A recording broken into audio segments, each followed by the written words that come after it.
오늘 말씀은 마치 무슨 첩보 영화를 한 편 보는 것 같아요. 굉장히 스펙타클하고 뭐 이렇게 암투가 벌어지려고 하고 막 모략과 계략 그런 것들이 벌어지는 말씀이에요.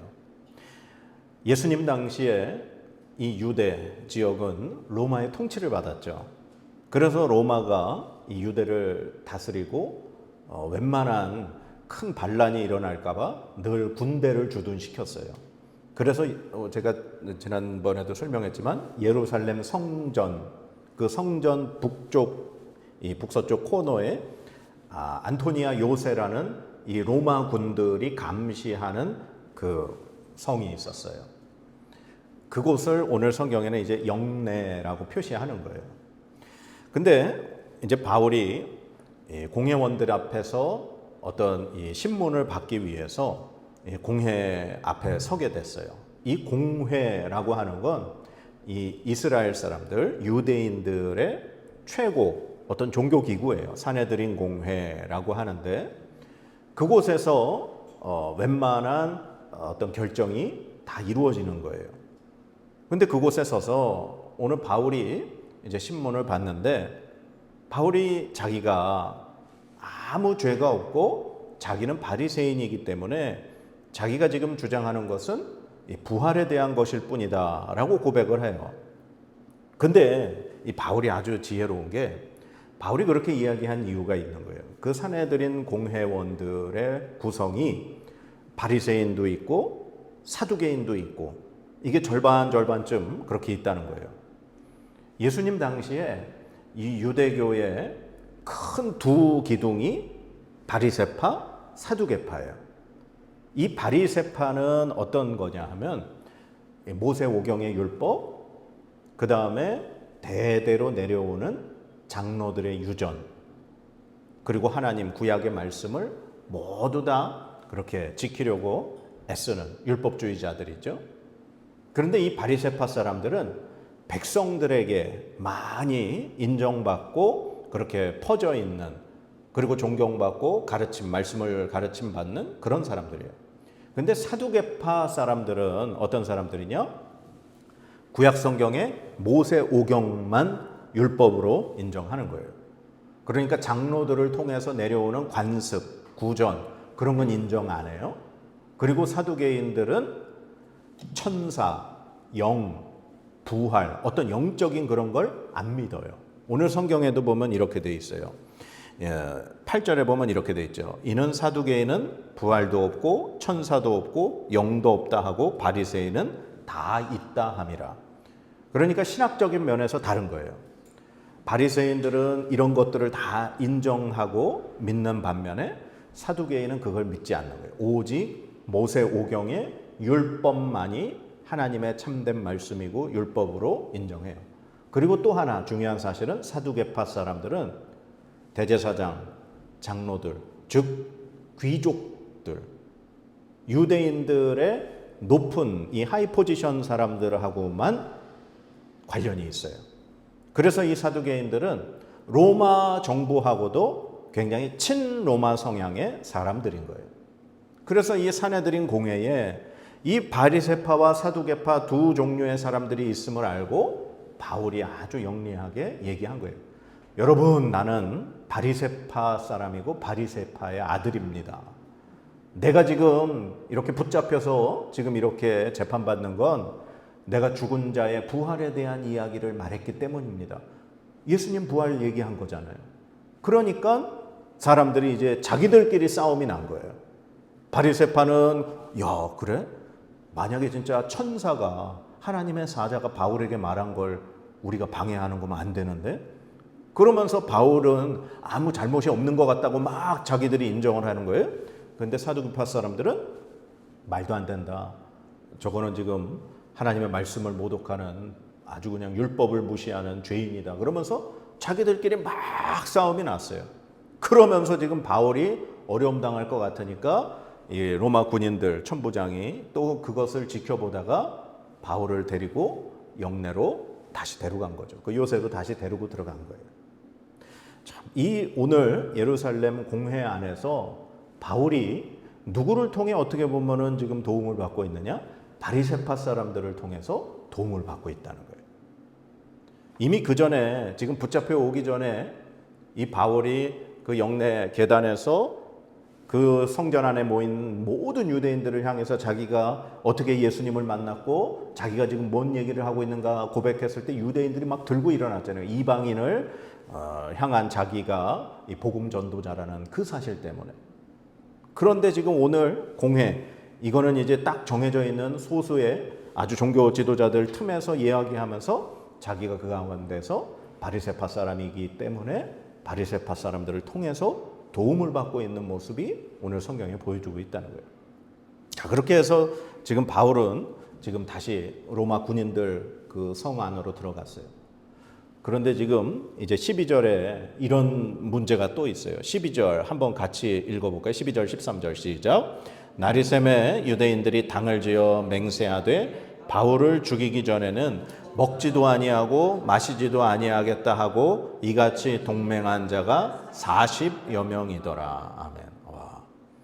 지금 이 유대인들 극성 아주 극렬 유대파 사람들 중에 바울을 죽이기 전에는 우리가 먹지도 마시지도 않겠다 맹세한 자가 몇 명이요? 40명이나 된다는 거예요. 그래서 그 사람들이 대제사장과 장로들, 즉 그러니까 이 사람들은 사두개파일 가능성이 큰 거예요. 그래서 이 대제사장과 장로들에게 계획을 짜는 거죠. 계략을. 당신들이 그 천부장한테 우리가 더 바울을 좀 신문할 게 있으니까 공회로 좀 데리고 와라. 그래서 그 데려오는 틈에 자기 그 40명은 숨어 있다가 그 바울을 데려올 때 공격해서 바울을 죽이겠다는 거예요. 근데 그 사실을 누가 들었어요? 바울의 생질이 이 사실을 들었어요. 조카예요, 조카. 바울의 조카가 어떻게 이 사실을 알았어요. 그래가지고 바울에게 이 사실을 알렸죠. 그랬더니 바울이 자기 조카를 천부장에게 보낸 거예요.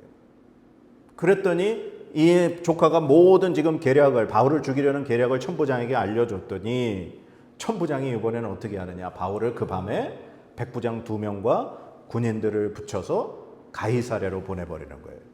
자, 말씀해 보니까 23절 한번 읽어보겠습니다. 시작.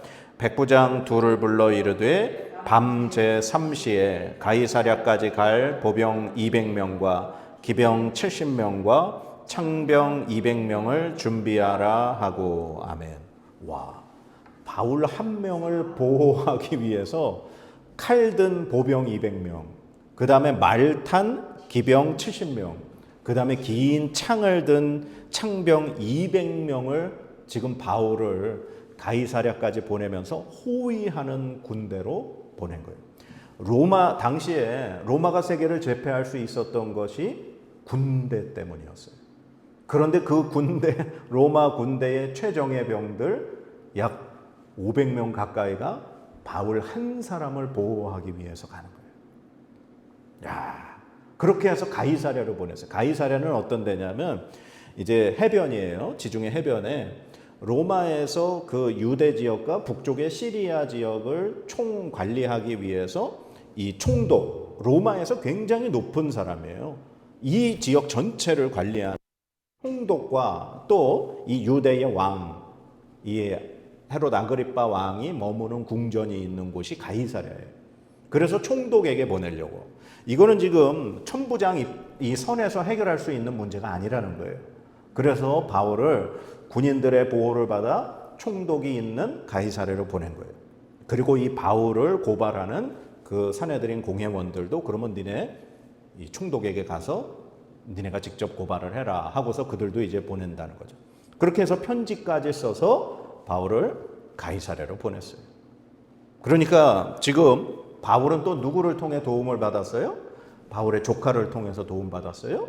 그 다음에 또 로마의 천부장을 통해서 도움을 받은 거예요.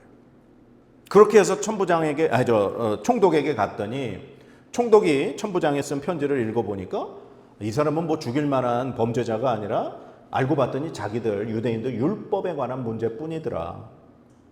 그래서 내가 당신에게 보낸다. 이 사람이 지금 죽을 만한 그런 위협을 받고 있어서. 그랬더니 이제 총독이 묻죠. 당신 어디 사람이야? 그랬더니 길리기아 다섯 사람입니다. 그랬더니 그러면 너를 고발하는 그 공회원들이 올 때까지 어디에 있으라 그래요? 궁에, 헤롯 궁에 그를 지키게 명한다. 그래서 바울은 오히려 왕궁에서 그들이 올 때까지 편하게 지낼 수 있게 된 거예요. 참, 여러분들 이걸 보면서 지금 바울이 예루살렘에서 죽을 위기에 처했었어요. 유대인들에 의해서 죽을 위기에 처해 있는 걸 이 로마 천부장이 구해내가지고 영내에 지금 가둬두고 있다가 지금 공회에서도 바리새파 사람들에게 도움을 받았죠. 그리고 지금 조카를 통해 자기를 죽이려는 그 계획을 듣고 천부장을 통해 수많은 군인을 통해 지금 보호를 받았어요. 야, 이게 어떻게 이런 일이 가능할까? 그것 단 하나뿐이에요.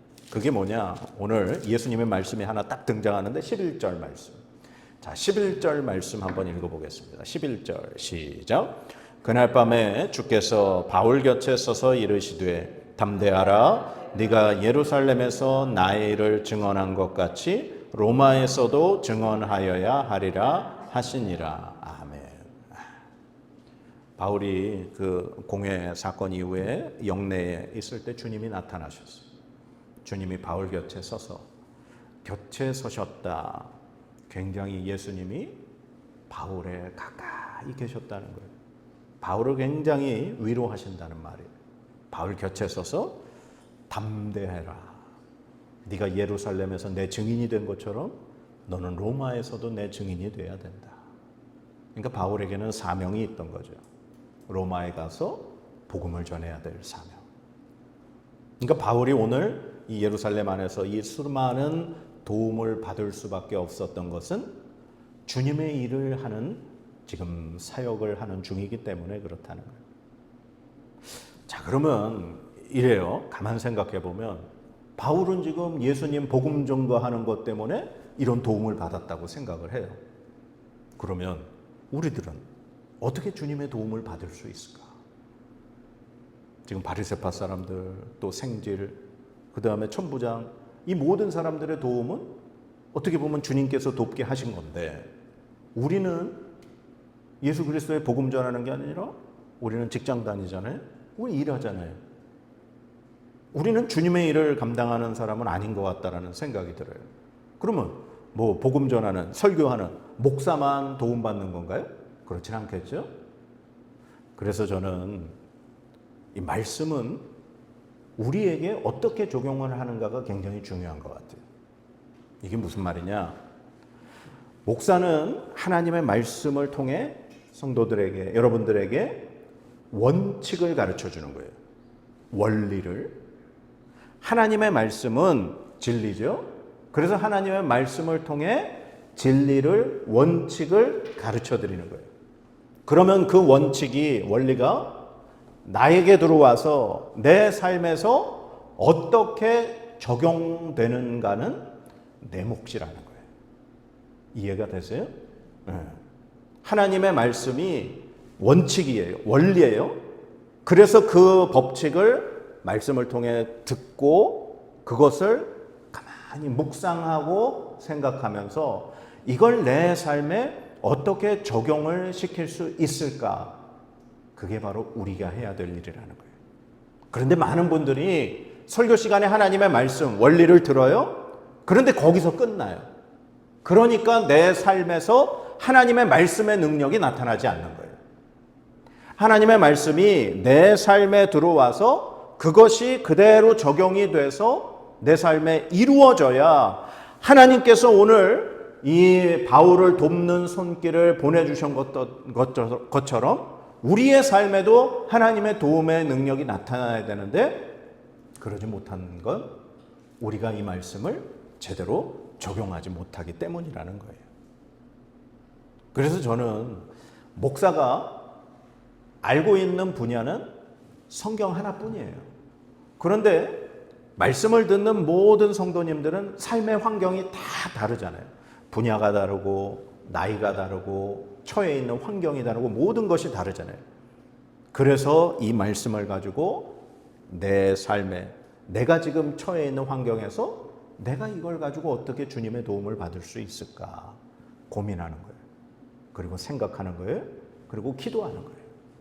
그러면서 그 말씀을 적용하는 거예요. 자, 그러면 이제 한 가지 예를 들어서 제가 직장을 다닌다고 생각을 하는 거예요. 근데 오늘 이 말씀 들었어요.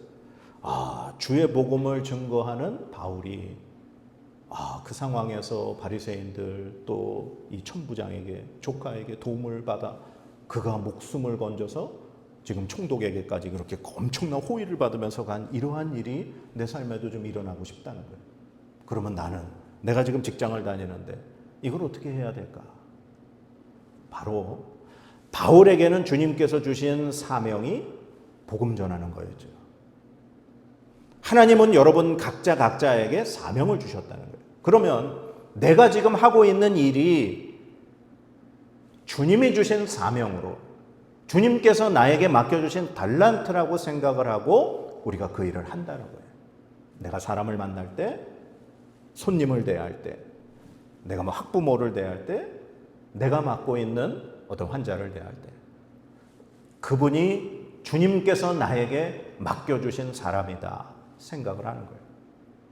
그러면서 기도하면서 내가 만나는 모든 사람에게 예수 그리스도를 믿으세요라고 직접적인 전도를 하지 않더라도 나의 얼굴 표정, 나의 생각, 나의 행동을 통해 그 사람에게 예수님의 모습을 보여주게 한다는 거예요. 그래서 그분이 아니 어떻게 올 때마다 그렇게 늘 밝게 웃으세요? 아유 보니까 너무 그냥 이렇게 얼굴이 편안해 보이시고 좋으세요. 그러한 이야기를 들으므로 내가 내 삶의 주님과 함께함을 그들에게 보여주는 거예요. 그러면서 하나님이 나에게 맡겨주신 일이 주님의 일이다. 주님 나에게 맡겨주신 사람이고 주님께서 나에게 만나게 하신 사람들이다 라는 생각으로 그렇게 일을 하면 주님의 도우심이 우리의 삶에 일어난다라는 거예요. 근데 말씀은 말씀 끝. 그냥 내 삶은 내 삶 이렇게 분리가 되면 결코 믿음도 성장할 수 없고 결코 하나님의 능력도 우리의 삶에 나타나지 않습니다. 그래서 사랑하는 여러분, 하나님의 말씀은 우리에게 반드시 적용돼야 됩니다. 그래서 오늘 이 주님의 도우심, 이 주님의 도우심이 바로 저와 여러분에게 이루어지는 그러한 도우심이 되어야 할 줄 믿습니다. 그래서 이 말씀을 깊이 묵상하고 그리고 내 삶에 어떻게 적용할 수 있을까 생각하고 기도하면서 내 삶에 하나님, 제가 오늘도 이 한 주간도 또 살아가는데 저의 삶에 주님의 도우심을 베풀어 주시옵소서. 기도한다면 하나님의 도우심이 이 한 주간에도 우리 사랑하는 성도님들의 삶에 넘쳐나게 될 줄 믿습니다. 아멘. 기도하겠습니다. 하나님, 오늘 주님의 도우심을 받는 바울의 모습을 봅니다. 주님, 우리에게 맡겨주신 각각의 삶의 자리에서 우리가 주님의 도우심을 받기 원합니다. 하나님, 그냥 우리가 아무 일도 하지 않으면서 주님의 도우심만 바라서는 안 될 것입니다. 주님, 우리에게 맡겨주신 이 모든 것들이 주님께서 나에게 주신 사명이라고 생각하고 주님이 나에게 주신 이 사명 가운데 어떻게 내가 주의 은혜를, 주의 복음을, 주의 사랑을 증거하고 나타낼 수 있을까 고민하고 기도하고 묵상하며 그렇게 주님의 사람으로 살게 하여 주시옵소서. 그렇게 할 때 우리에게 베푸시는 주님의 그 도움의 은혜가 넘쳐나게 하여 주시옵소서. 그래서 날마다 도우시는 주의 은혜를 경험하는 우리 사랑하는 주의 성도들 되게 인도하여 주시옵소서. 감사드리며 예수님의 이름으로 기도드립니다. 아멘.